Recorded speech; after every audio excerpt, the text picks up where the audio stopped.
People like you don't belong in places like this. She yelled at the black woman. That's what she said, out loud in public, just seconds before the slap that would unravel her entire world. What started as a moment of arrogance in a luxury boutique soon spiraled into a viral scandal, a legal firestorm, and a reckoning no one saw coming. But the most powerful part? It wasn't the slap. It was what came after. This is not just a story, it's a mirror, one that reflects how power, prejudice, and pride can collide in a single moment. If you crave stories that shake you, stay with us. Hit subscribe so you won't miss the next one, because the next story might hit even harder. Tell us in the comments, where are you watching from? And more importantly, if someone slapped you just for existing, what would you do? Keep watching. This story will stay with you long after it ends. The chandelier above her caught the sun just right, fracturing the light into 1,000 soft gold fragments that danced across the polished marble. Amara Hill stood still beneath it, motionless for a moment, letting herself breathe in the quiet wealth of Silverstone Galleria. The air carried a faint trace of fresh white peonies, diffused into the air by an invisible misting system that cost more than her childhood home. Everything here sparkled with curated elegance, refined, sterile, and expensive enough to keep the world outside at bay. And yet, even here, in a sanctuary built for exclusivity, Amara never quite let her guard down. It wasn't about paranoia, it was survival. The tailor fussed with the hem of her custom navy silk dress, hands moving fast, precise. "This cut is magic on you, Ms. Hill. You'll make the rest of the gala look like tablecloths." Amara smiled, gracious but reserved. Compliments rolled off her like rain on glass.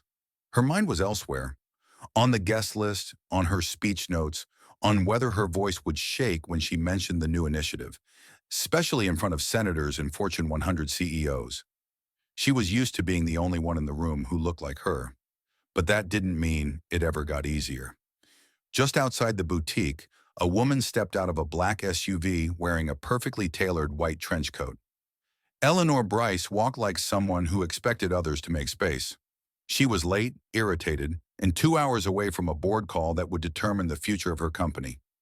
Bryce and Langford Consulting had taken a beating in recent quarters, and Eleanor had taken the beatings personally. Once heralded as the iron tactician of mid-cap turnarounds, she now walked on a tightrope of shrinking capital and public image. But still, she had taste. Her heels clicked sharply as she entered the same boutique. She didn't look around. She didn't have to. She expected the space to adjust for her presence. Amara caught her reflection in the side mirror as she turned to grab her phone from her purse. A clean high bun, subtle gold studs, skin flawless under soft boutique lighting. She didn't need validation, but the mirror reminded her of what she had built, what she had earned. Gavin often said her power was the kind that made other people uncomfortable because it didn't announce itself with noise. It existed quietly, fully, unapologetically. That power was the reason she was delivering the keynote tonight, the reason their foundation had just secured its biggest private grant. She typed a quick text. "Running 10 mins behind. Save me a seat." Gee, and was about to slip the phone back in when she heard it. "Do you work here?" The voice was clipped, deliberate, and entirely unbothered by doubt. Amara turned slightly, meeting Eleanor's eyes head-on. There was no malice in the question, just entitlement, like someone asking the weather, not realizing they'd stepped into a storm. "No," Amara replied evenly, her voice soft but unyielding. "I don't." Eleanor's eyes narrowed for a brief moment, scanning Amara again. Designer dress, confident posture, understated jewelry. It didn't compute. It didn't belong. She didn't apologize, didn't even acknowledge the mistake. Instead, she pivoted to the clerk. "I'm here for the Versailles Gold Collection. You told me last week you'd hold it." Amara turned back toward the mirror, not out of dismissal, but self-preservation.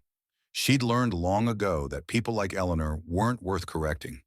The clerk, who had been fussing around Amara just seconds earlier, hesitated visibly, then smiled nervously. "Of course, Ms. Bryce. Let me bring it from the back." The silence that settled afterward was thick, uncomfortable in a space designed to avoid confrontation. Eleanor stepped closer, not looking at Amara, but making sure she was within earshot. "I don't usually see clients with your energy in here," she said with a slight upward tilt of her chin. Amara didn't respond immediately. She counted to 3 in her head, an old habit. Then she turned again, this time fully. "You mean women who don't apologize for being exactly where they belong?" Eleanor blinked, lips pressing into a line. "I mean, people who walk around like they're owed something." The sentence landed not like an insult, but like a warning, a quiet attempt to cut deeper, to make Amara doubt the very air she breathed. But Amara didn't flinch. "No one owes me anything," she replied, voice steady. "I built my table when no one would give me a seat." The boutique clerk returned at the worst possible moment, holding a delicate gold garment bag. "It's all yours, Ms. Bryce." Eleanor took it, not breaking eye contact. "We'll see how long your table lasts." It wasn't a threat. It was something colder. A belief. The kind of belief rooted in generations of assumed superiority. The kind that didn't need shouting to wound. Amara turned away, back ramrod straight, stomach tight. Her pulse beat louder in her ears than she wanted to admit. The moment fractured again when her phone buzzed. "Gavin, Gala changed to Ballroom A. Press might be heavier. Your security detail's ready. I'll meet you there." Amara exhaled slowly, letting the text ground her. She wasn't alone. She was never alone in this fight. Not anymore.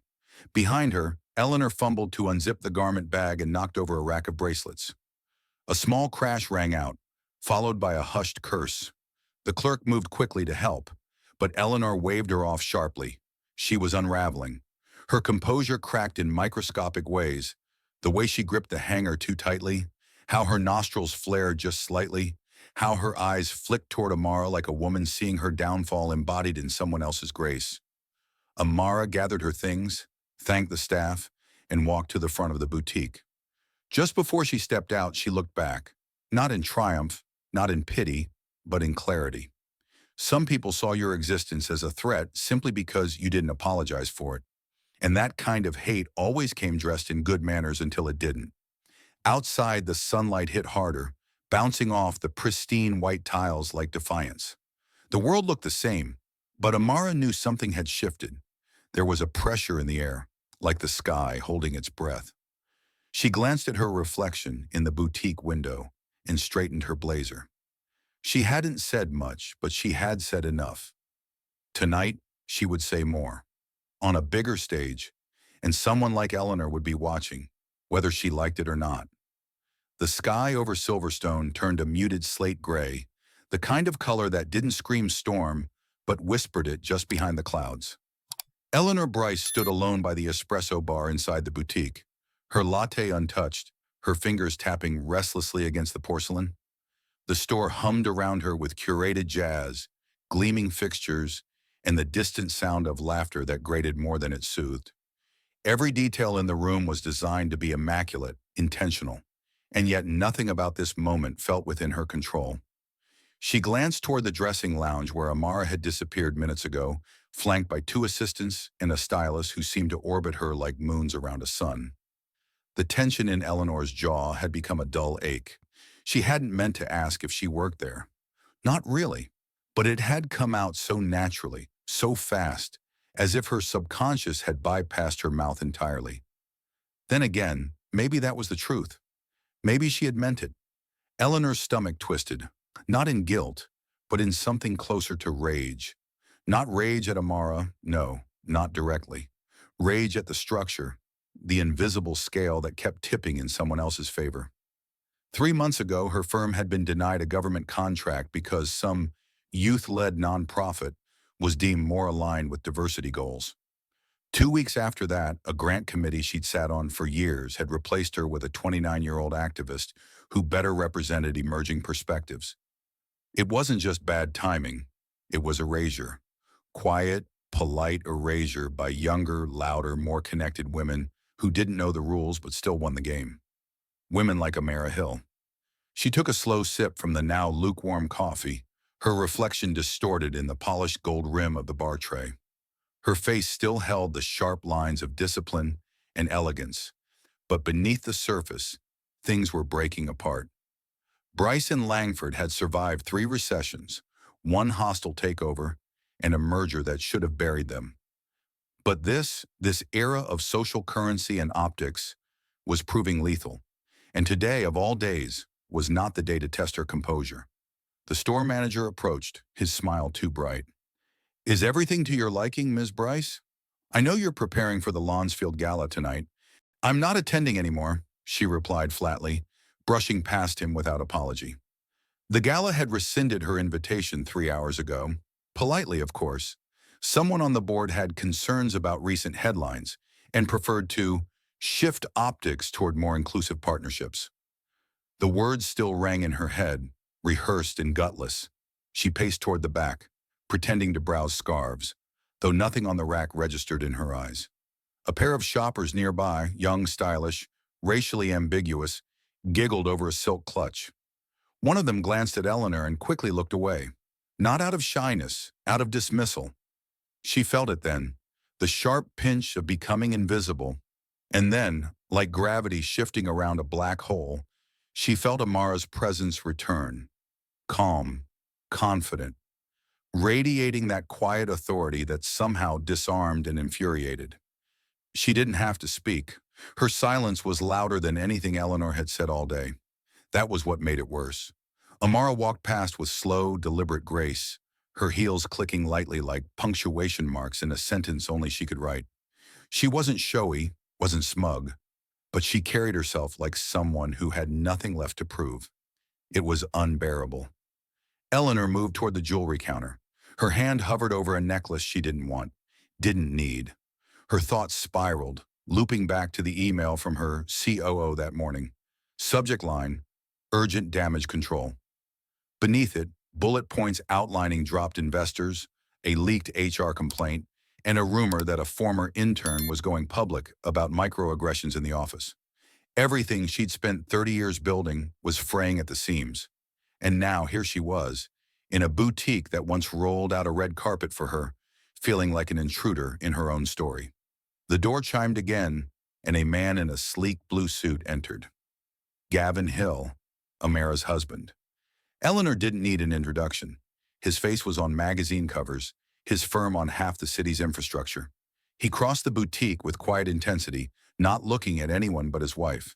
And when he reached her, his touch was so gentle, so natural that Eleanor felt something in her chest snap.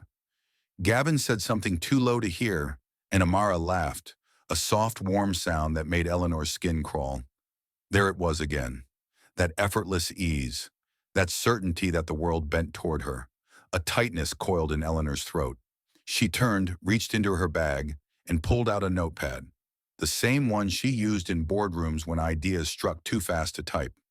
She scribbled a list: reposition brand narrative, fire PR head, cancel the Asia contract, sue for libel. The pen shook slightly. Her assistant had suggested stepping down for 6 months.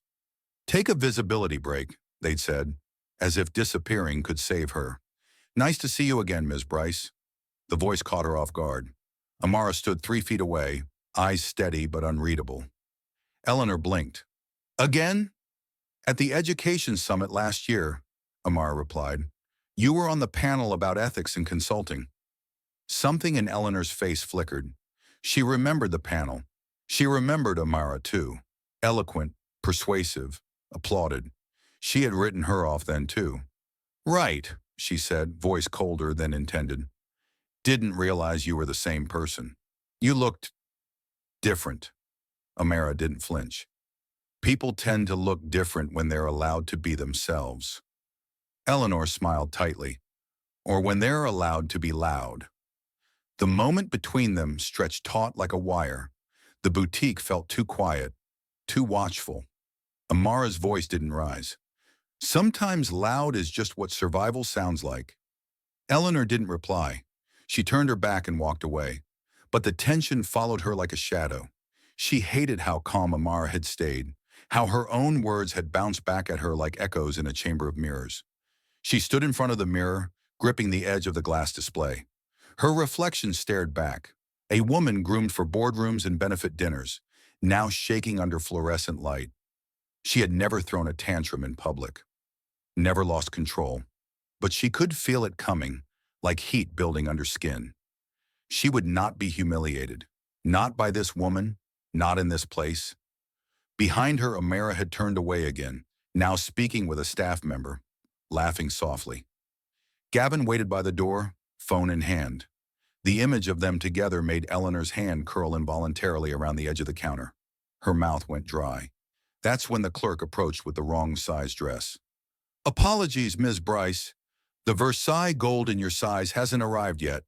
The last thread snapped. Eleanor's voice dropped to a dangerous whisper. "Do I look like someone you keep waiting?" The clerk stammered an apology, backing away. Eleanor's gaze locked once more on Amara.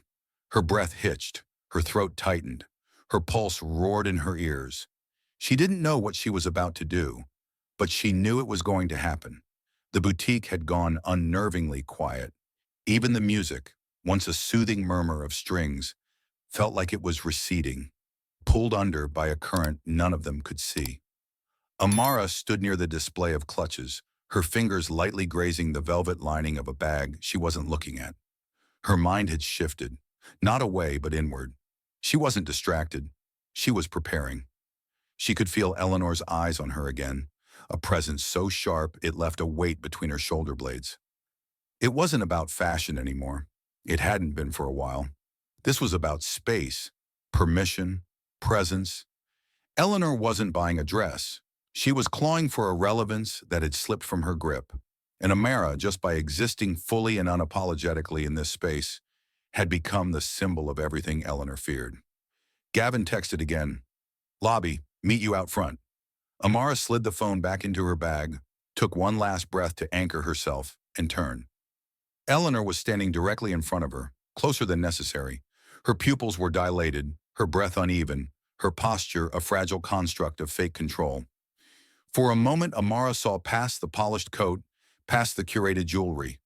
Eleanor looked like a woman unraveling mid-performance, and she wasn't even trying to hide it anymore. "I imagine you're quite pleased with yourself," Eleanor said, her voice sugar-coated venom. Amara didn't move. "I don't know what you mean." "Of course you do. You walk in here, flaunt your... whatever it is you think makes you important." "I'm here to pick up a dress," Amara interrupted, not with force but with finality. "That's all." "Don't patronize me," Eleanor snapped louder now. "You want to be seen. That's what all this is, isn't it? The posture, the tone, the entourage. Your kind always wants a scene." There it was, laid bare in 7 words. Not coded, not hidden. The kind of hatred that didn't need explanation because it had never been questioned before. Amara took half a step back, not in fear but in clarity. "You're spiraling, Ms. Bryce. I hope you find your way out." Eleanor's hand shot out, not to grab, not to push, but to strike. The sound was sharp, a crack that sliced the silence like a blade. Gasps rang out from behind the perfume counter. Someone dropped a shopping bag, and then there was nothing but stillness. Amara's face had turned slightly with the impact, but her eyes remained fixed on Eleanor, unwavering. The sting burned hot across her cheek, but she didn't touch it. She didn't flinch. She just breathed, in and out, once, twice, the kind of breath you take when you realize something has ended and something else has begun. Across the room, a teenager held her phone up, recording. Not discreetly, not out of cruelty, but instinct. In an age where truth needed receipts, she was simply bearing witness.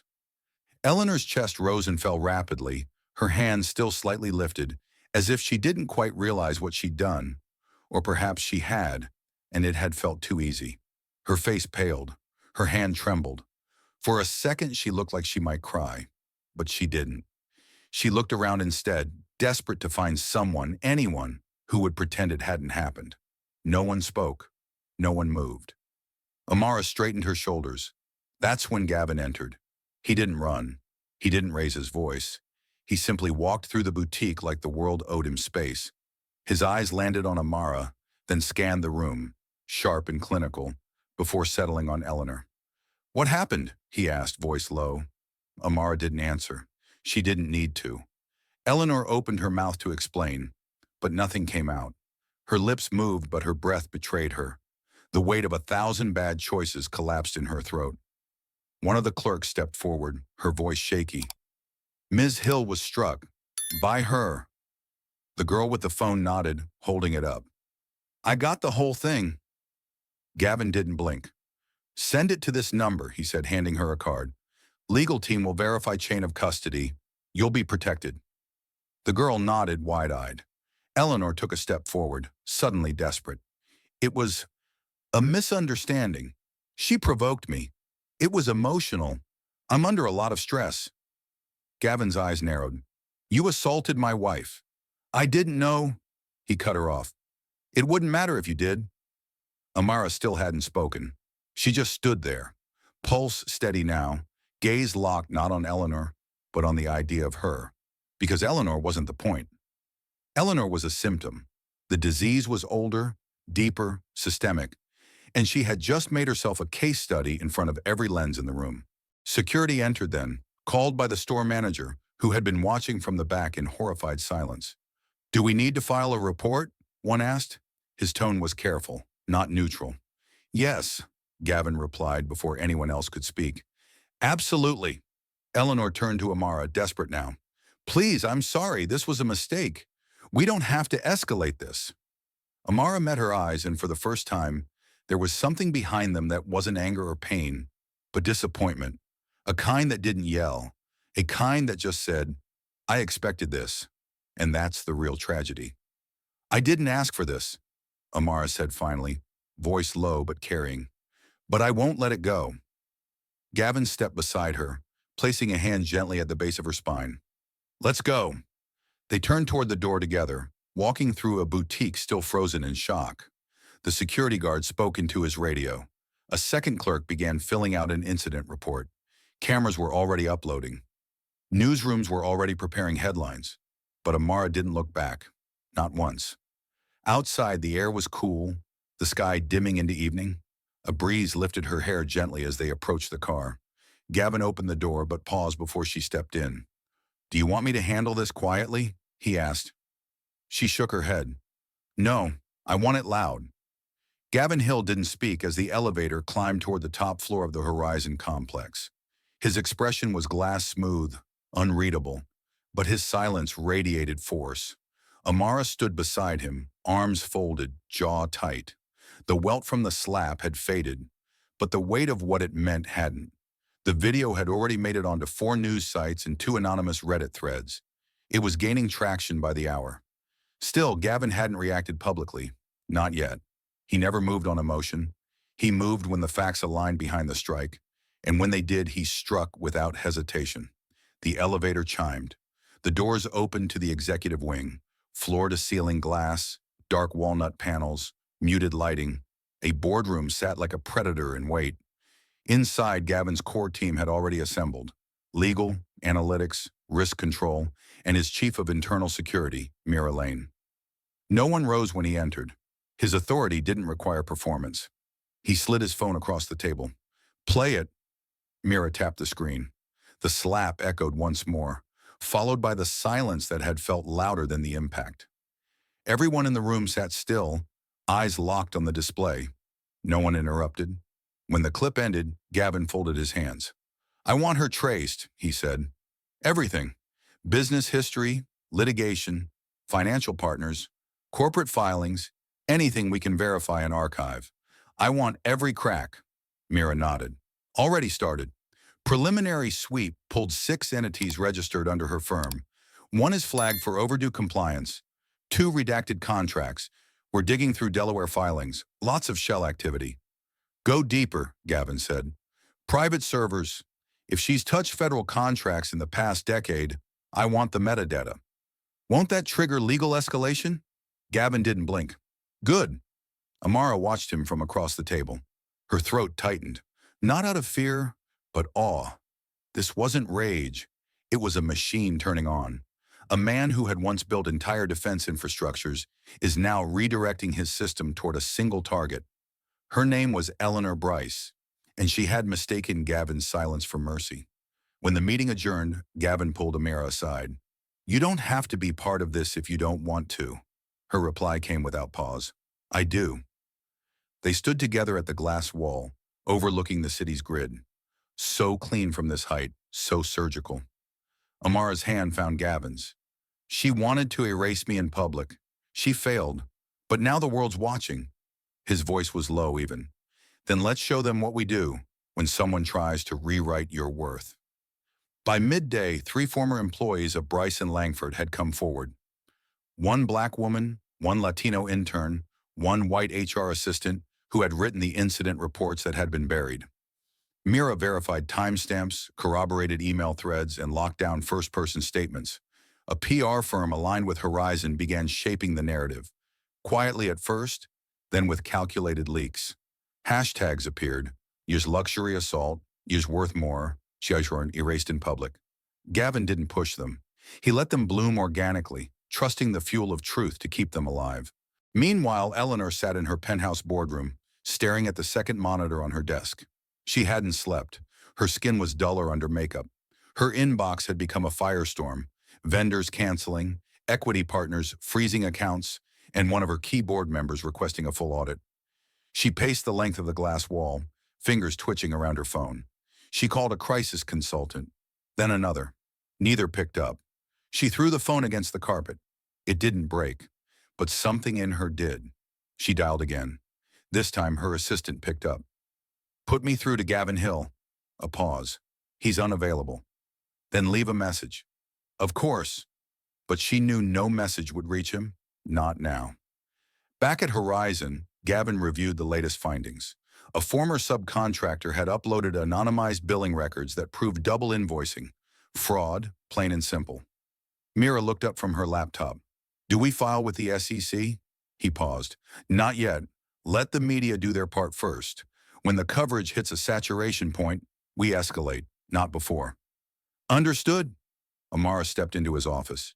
She wore a dark turtleneck and slacks, unbranded, sharp. Her eyes were clear. She handed him a draft. My statement. I'm releasing it tomorrow morning. He read it. It was firm, restrained, honest. It did not name Eleanor. It didn't have to. You sure you want to do this? He asked. She didn't just hit me, Amara replied. She hit everyone who's ever been asked to explain why they deserve to be in the room. Gavin handed the draft back. Then let's release it right. The next morning, Amara's post went live. I've been silent long enough, it began. She described the boutique, the moment, the slap, the silence that followed. She spoke not of revenge, but of dignity, of presence, of space. She ended the post with a question. What does it cost someone to simply exist without apology? Within hours, it had been shared 3.7 million times. CNN picked it up by noon. MSNBC by afternoon. A national anchor read the final paragraph, live on air. Eleanor's name was still absent, but the internet filled in the blanks. By dusk, Bryce and Langford's website was offline. By night, shareholders demanded an emergency vote. Inside her condo, Eleanor poured herself 2 inches of scotch. Her hands shook as she lifted the glass. The silence of her home was louder than the noise outside. She deleted every social app, but the alerts still found her. The video, the hashtags, the rage. She paced, shoes off, hair undone, her mind slipping between panic and denial. She opened her laptop and began drafting an apology. It sounded like something someone else would write. Empty, weighted with legal jargon and tone policing. She deleted it. Then impulsively, she typed out a message. To Amara Hill. I lost control. I'm not proud of what I did. If there's a way to fix this, I'm open. She didn't send it. She saved it to drafts. Because even now, Eleanor didn't want to admit she had no control left. Back at Horizon, Gavin looked out the window as the skyline blinked with artificial calm. He spoke softly, more to himself than to Mira beside him. Some people think silence is weakness, but silence in the right hands is a strategy. Amara stepped beside him. And now? Now, he said, we give the system a choice. Pretend it didn't happen, or answer for why it keeps happening. The sound of Eleanor's heels on the marble floor of the boardroom echoed like a countdown. Sharp, isolated, artificial.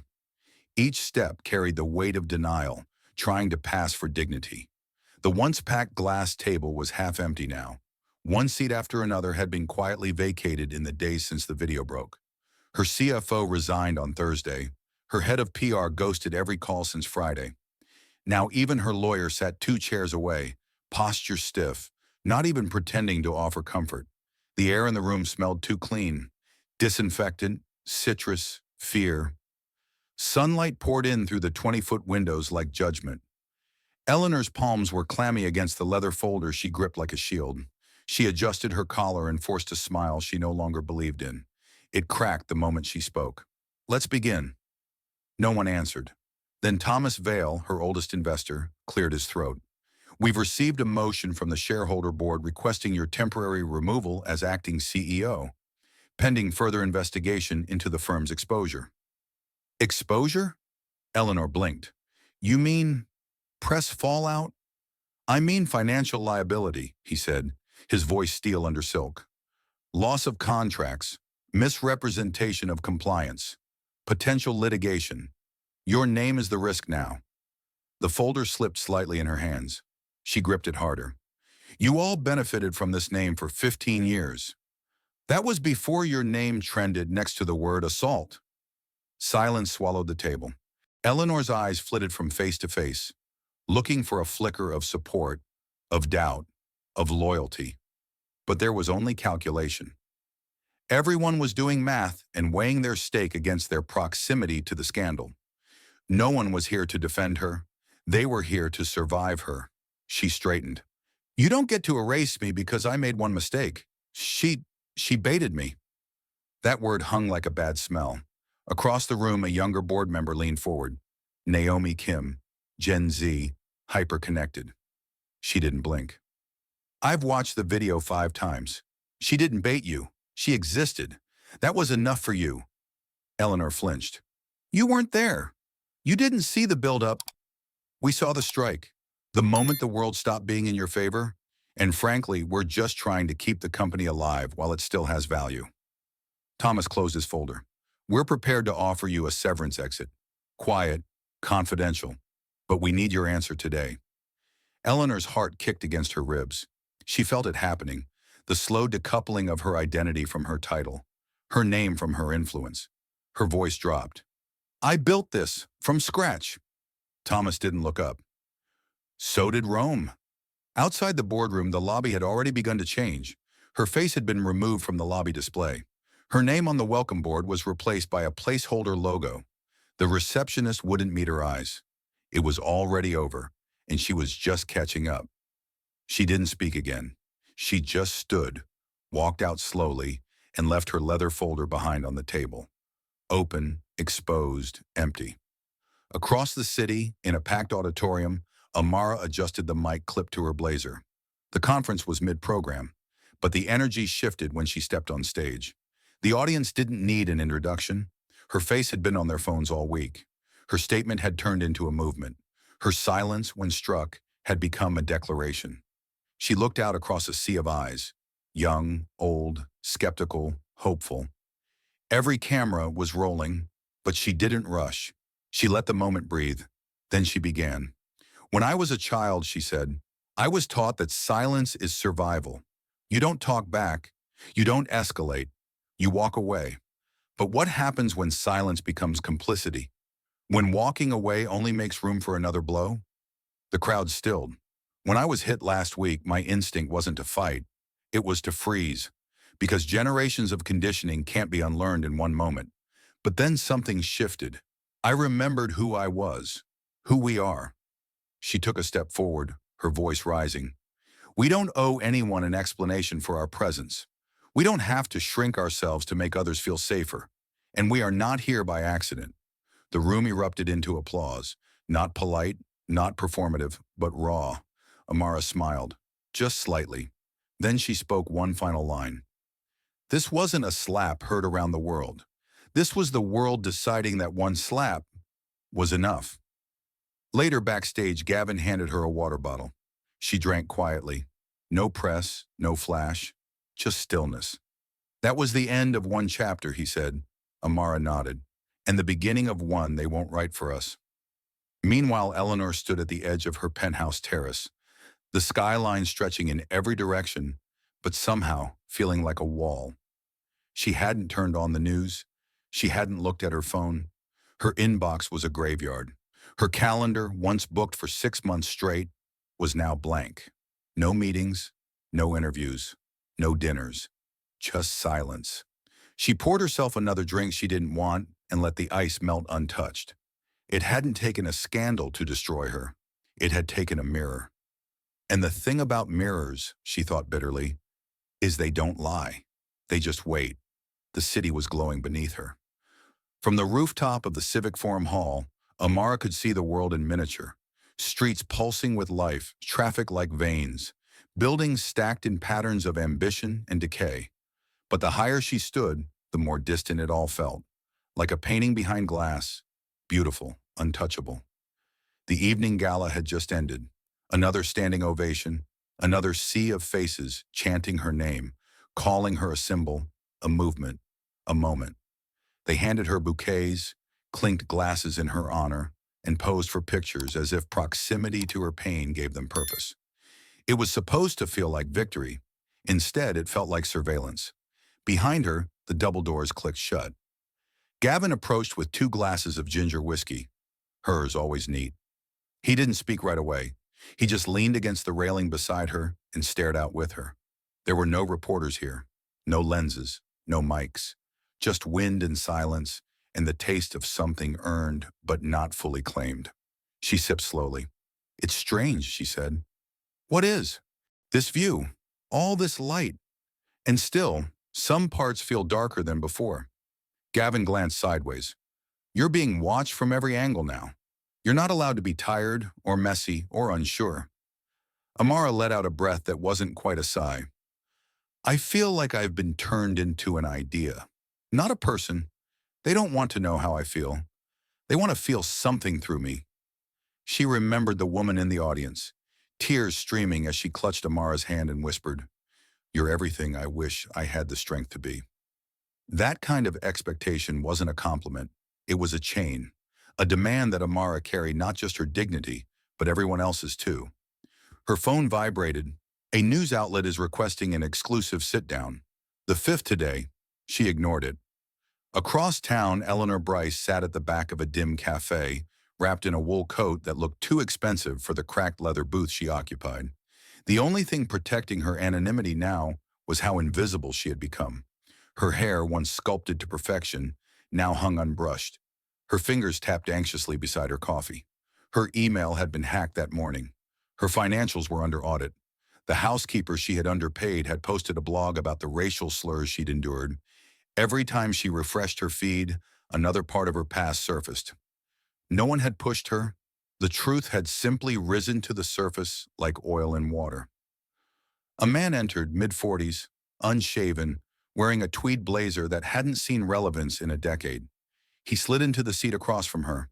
His name was Jacob Wells, a lawyer once celebrated for spinning scandals into settlements. Now he was her last call. "Your options are narrowing," he said. "They'll dig until they find something worth indicting. And they will find something." "I didn't break the law," Eleanor hissed. Jacob raised an eyebrow. "You broke the room. You broke the narrative. That's worse." She looked away. "What do I do?" "You settle, publicly, dramatically. Write a check to her charity. Apologize on camera. Cry if you have to, then disappear for 2 years." "And then what?" He paused. "Then you pray they forget." Eleanor bit her lip until she tasted metal. She didn't believe in God, but for the first time in her life, she believed in consequences. Back on the rooftop, Amara sat on the edge of a concrete ledge, legs dangling over 30 stories of air. Gavin stayed close, watching her, not protectively, but attentively, like someone who knew the difference between solitude and danger. She stared into the dark alleys between buildings. "Do you ever feel like it's easier to fight than to stay visible?" "All the time," he said. "They expect grace and strength and warmth and forgiveness. Sometimes I want to give them none of it." "Then don't," he replied. "Be who you are, not what they need." Amara didn't answer. Her silence said she was trying to believe it. Inside the Civic Forum, Mira Lane checked her tablet again. A tip had come through from an anonymous source. Financial statements tied to Eleanor's offshore accounts. Potential proof of laundering. She marked it for verification but hesitated before hitting send.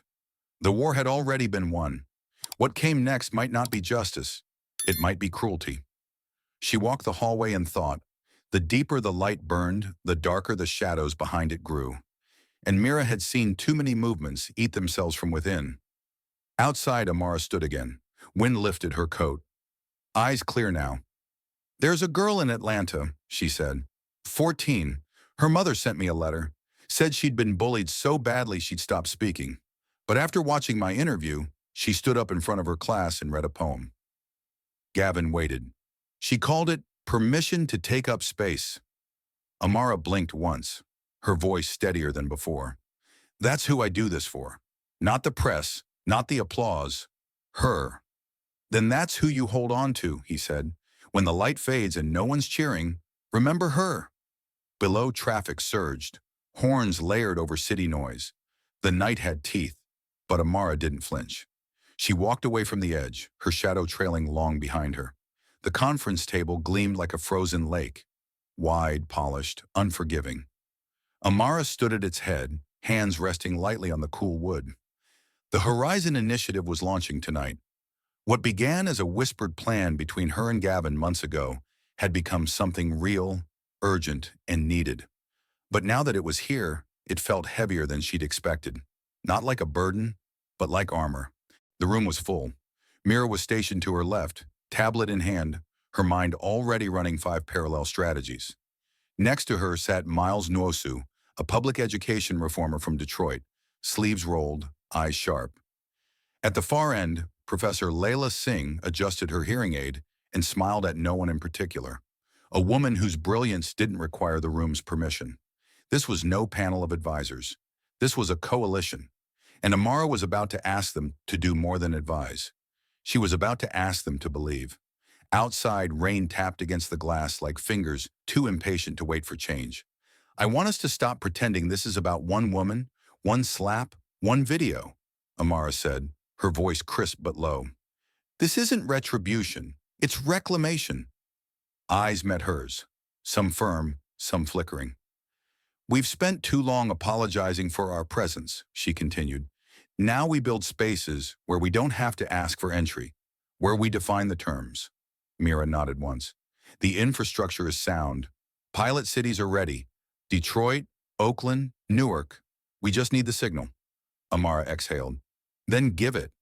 As Mira issued the launch protocols, something shifted in the room. It wasn't noise or motion. It was weight. The kind that comes when everyone in the room knows that what they're doing might matter. Across town, Eleanor watched from her apartment, curtains half drawn, face lit only by the screen in front of her. She hadn't slept, hadn't spoken to anyone in 2 days. Her face no longer showed up in sidebars. That should have been relief. Instead, it felt like erasure. She stared at Amara's face on the livestream, surrounded by leaders who looked like the future. Her chest tightened, not out of jealousy, but recognition. Somewhere inside, she understood now. The world hadn't turned on her. It had simply caught up. The feed cut to footage from Newark, a warehouse turned learning hub, then Detroit, community voting simulations with VR headsets, Oakland, digital clinics run by teens, real programs, real rollout, not activism in tweets, infrastructure on the ground. The word Horizon filled the screen. Eleanor closed the laptop, leaned back in her chair, and realized something terrifying. Her relevance had never been earned. It had been inherited. And now that legacy was dust. Back at Horizon HQ, Amara exited the boardroom alone. The hallway was silent, softly lit. She felt a pulse behind her eyes. Not pain, but pressure. She walked slowly, not to delay, but to process. The choice to lead wasn't one you made once. You made it again every day after. And every day it cost you something new. In the lobby, a girl stood waiting. 16 maybe, big curls, bigger eyes. Her name tag read, Volunteer Talia. When she saw Amara, she froze, as if caught doing something wrong. "I'm sorry," Talia blurted. "I didn't think you'd actually come through here." Amara smiled softly. "Why wouldn't I?" "I don't know," the girl said. I guess I thought people like you don't have time for people like me. Amara paused. No one gets anywhere alone, Talia. The myth is that we do, but the truth is we're only as visible as the hands holding us up. Talia's eyes welled. If you ever forget that, Amara added, look down, not up. Later, Gavin found Amara alone in the green room. She sat on the floor, legs stretched, heels kicked off, fingers digging absently into the carpet. How are you still upright? He asked. I'm not sure I am. He knelt beside her. The funding's locked. Press coverage is surging. Even the New York Times ran the word visionary. She laughed without smiling. Words are cheap. We'll see what survives 6 months from now. Gavin studied her. You think you're running out of steam? She didn't respond. She didn't need to. Then lean on me, he said. Lean on all of us. Amara turned toward him. You think I don't want to? Her voice caught. I've carried so much for so long. I forgot what it's like to let someone else hold even part of it. He didn't say, you're not alone. That would have been too easy, too hollow.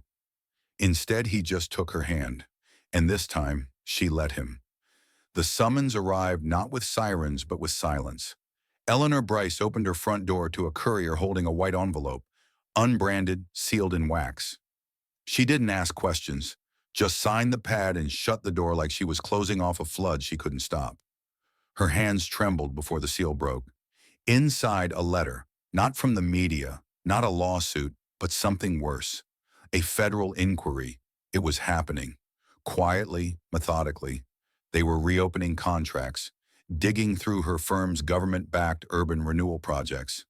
She had assumed the slap would be the worst of it, but slaps leave bruises. Corruption leaves stains you can't wash out. She sat down in the velvet chair she once had imported from Milan. It felt too grand now, absurd even. She read the letter again. Words like fraudulent misrepresentation, non-disclosure, and collusion with registered lobbyists. The language was clinical. The intent was surgical. She dialed Jacob Wells. It started, she said, voice flat. He didn't ask what. They'll start with tax filings. Then they'll move to the subcontractor invoices. If they find a breadcrumb, they'll assume there's a bakery. What are my options? Jacob's tone didn't shift. You don't have options. You have moves, and every move now makes you smaller. She didn't answer. Couldn't.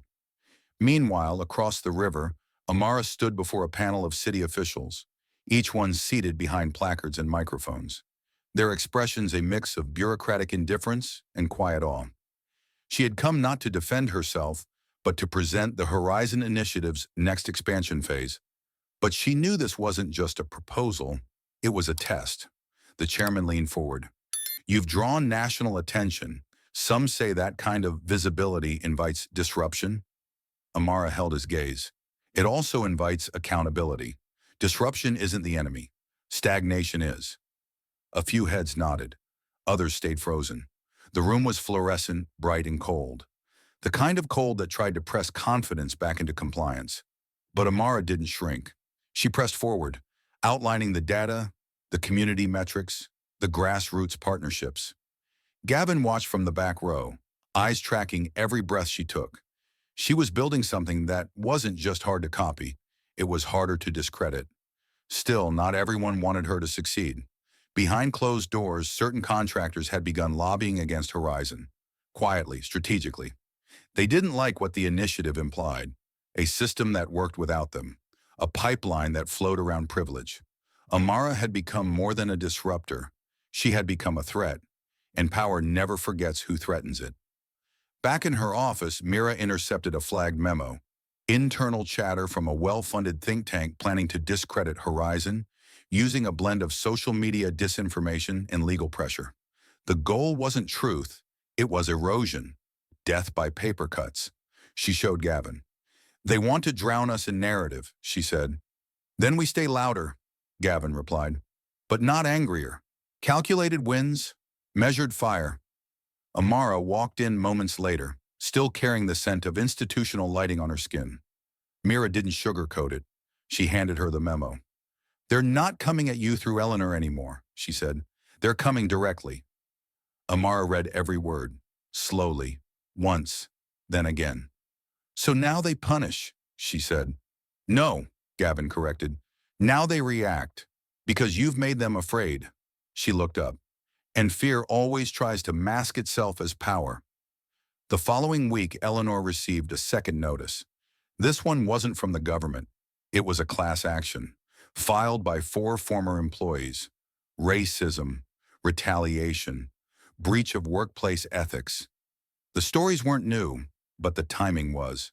She slammed the folder closed. The apartment felt cavernous. Her empire was now a mausoleum. She called her assistant, no answer. Called her cousin, voicemail. Finally, she called Amara. The call didn't go through. She tried again. Nothing. A new message arrived in her inbox minutes later. One line, when power refuses to learn, it becomes a danger. No signature. She sat alone for 3 hours after that, staring at the screen, at her name, at the lack of reply. The punishment wasn't public anymore. It was spiritual. The loss of audience. The stripping of relevance. She hadn't just been canceled. She had been bypassed. At a televised panel 2 nights later, Amara stood beside education leaders from 3 states. She wasn't here to speak about the slap anymore. That story had aged. Now she spoke of data, progress, friction, and realignment. A journalist asked her off script, "Do you think this has all gone too far?" That's what happened to Eleanor. Amara's response was swift. This wasn't revenge, this was a consequence. And consequences don't ask for permission. The room went still. Power has had centuries of grace. What we're doing is giving it a reflection. If it doesn't like what it sees, that's not our fault. Later backstage, Gavin looked at her with something between worry and pride. You know they'll escalate, he said. I'm counting on it, she replied, because the higher they strike, the more people look up. That night, Mira published a report, detailed, peer-reviewed, irrefutable. The last 15 years of Eleanor's corporate life, laid out like a map of rot. The document spread like fire, not because it was shocking, but it confirmed what everyone already suspected. And when power chooses to punish, it often forgets one thing. Truth cannot be sued into silence. The courtroom didn't feel like justice. It felt like a performance. Polished oak benches, marble floors reflecting cold white light, rows of faces, reporters, ex-employees, former investors, those curious enough to watch a fall in real time. And at the center, Eleanor Bryce. She wore black, not to mourn, but to disguise. Hair pulled back, chin high, eyes blank. The charges were civil, not criminal, yet the weight they carried was heavier than any prison. Fraud, misrepresentation, systemic racial discrimination in hiring and pay. Her legal team had insisted on a settlement. She refused. Not because she believed she was innocent, but pleading guilty would mean letting others control the final word. And Eleanor Bryce had never been good at surrender. The judge called the order. Statements began, pages of numbers, documents, testimonies. But the room didn't truly shift until one woman stood to read hers aloud. It was Amara. No audience, no cameras, just presence. She walked to the podium slowly, steadily, a burn in her chest. Not anger, not even fear, but something older than both. The unflinching gravity of truth. When she struck me, Amara said, voice calm but unshaking, she wasn't just reacting to me. She was reacting to what I represent. The version of me that she feared had taken something from her. Space, power, entitlement. Her eyes met Eleanor's, brief, deliberate. But I didn't take anything. I just existed. That was enough to provoke violence. And now, when accountability finally arrives, I hear people asking, haven't we done enough to her? She let that question hang, heavy. But this was never about punishment. This is about permission. What are we willing to permit again? What are we willing to forget? What message do we send when we label consequences as cruelty? Eleanor didn't blink, didn't twitch, but for the first time her breath faltered. Amara continued, I don't want her destroyed. I want us transformed. The judge nodded slowly. The room didn't applaud, but it didn't need to. Silence meant the message had landed. Later in the courthouse lobby, Eleanor walked past flashing bulbs and frozen stares. No one called her name. No one asked questions. She wasn't the main character anymore, just a figure fading from relevance. Her world had once been built on commands and compliance. Now even her shadow seemed reluctant to follow her. Outside, the sky was pale with the promise of rain. Gavin met Amara at the bottom of the courthouse steps. He didn't say a word, just placed a palm on her shoulder. She leaned into it for one heartbeat before stepping forward into the waiting crowd. Microphones came up. Questions fired, but she only answered one. What happens next? She looked into the lens, steady, grounded. Now we build. At Horizon headquarters that evening, the lights were low. The usual buzz was replaced by reverent stillness. Mira sat in the war room, pulling up dashboards, running metrics, scanning projections. Donations had surged. Applications to join the initiative had tripled. But the biggest shift wasn't data. It was a tone. For the first time in years, institutions weren't just listening. They were adjusting, not out of fear, but necessity. Back in her office, Amara removed her heels, let her bare feet sink into the carpet, and stared out the floor-to-ceiling windows. The city below glowed, not like a trophy, but like a challenge. There was still so much to do. Generational systems to rewire, false apologies to outlive. But this was the first time the horizon didn't look impossible, just unfinished. She turned when she heard a knock. Talia, the teen volunteer, peeked in. I have something for you, she said, stepping forward and handing over a folded paper. Amara unfolded it slowly. It was a drawing. A girl standing on a stage. Below her, a sea of raised hands. Above her, in big block letters, were 3 words, I belong here. Amara blinked hard. Talia smiled. That's what you gave me. In that moment, Amara felt everything land, not as a burden, but as proof. She had shifted more than headlines. She had made space where silence used to be. Across the city, Eleanor returned to her apartment, now almost bare. Furniture sold, staff gone. Silence returned. She set her phone down, opened her laptop, and for the first time in weeks, typed. Not a rebuttal, not a denial, just a message. I'm starting over, from where I should have started, listening. She hit send, to no one specific. But maybe that wasn't the point. Responsibility begins when no one is watching. If this story stirred something in you, anger, hope, reflection, we'd love to hear your thoughts. What part resonated with you most? Drop a comment below and let's keep this conversation going. If you found this powerful, consider sharing it with someone who needs to hear it. Don't forget to subscribe for more stories that challenge, inspire, and stay with you long after the screen fades. Until next time, stay bold, stay kind, and never stop questioning the world around you.